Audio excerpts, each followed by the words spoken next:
अगर तुम्हारा यही स्टैंड है तो तुम खुद भी लॉयल कहां थे? याद है कुछ साल पहले तुमने तुम्हारे अफेयर्स के बारे में मुझसे कहा था, याद है? But I am a man, damn it.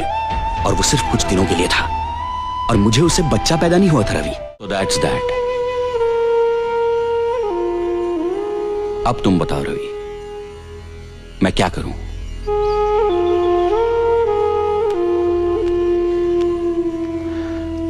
देखो श्रीकांत, मैं तुम्हें बहुत नजदीकी दोस्त मानता हूं, और इन दिनों की दोस्ती के दौरान मैंने एक बात गौर से देखी है, और वो है आदिति का तुम्हारे लिए बेपनाह प्यार। तुम और तुम्हारी गृहस्थी, यही उसकी दुनिया थी, है, और जो बात उसने बताई उससे लगता है कि वो एक इंसानी भूल थी। और आदिति की जगह कोई भी औरत होती तो यही करती, शायद मैं भी, मगर उसने कुछ भी छुपाए बगैर सब कुछ सच सच बता दिया, which I think is most important. Shrikant, तुम एक समझदार मैच्योर्ड इंसान हो। जो कुछ हुआ वो बरसों पहले की घटना है।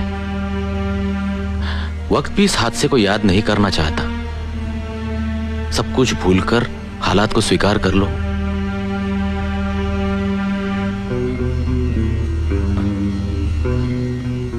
मेरी जगह तुम होते, तुम स्वीकार कर लेते? ऑफ कोर्स, मैंने मेघना को उसकी दोनों बेटियों के समेत अपनाया ही है।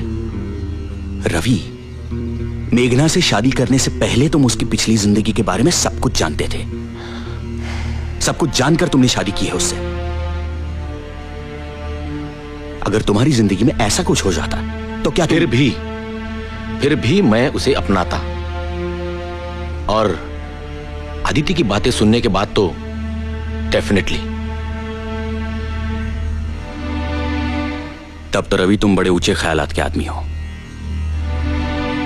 अफसोस कि मैं ऐसा नहीं हूं। मैं आदिति को कभी माफ नहीं कर सकता। नेवर। Sorry Shri, sorry.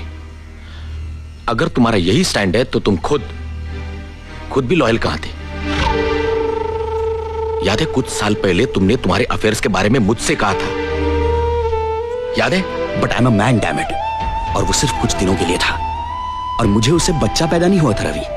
और अगर पैदा हो भी जाता तो मैं उसे अपने घर नहीं ले आता। Stop it. Please stop it. I can't take this anymore. अब मैं एक पल भी नहीं रुकूंगी। चलो आदिति।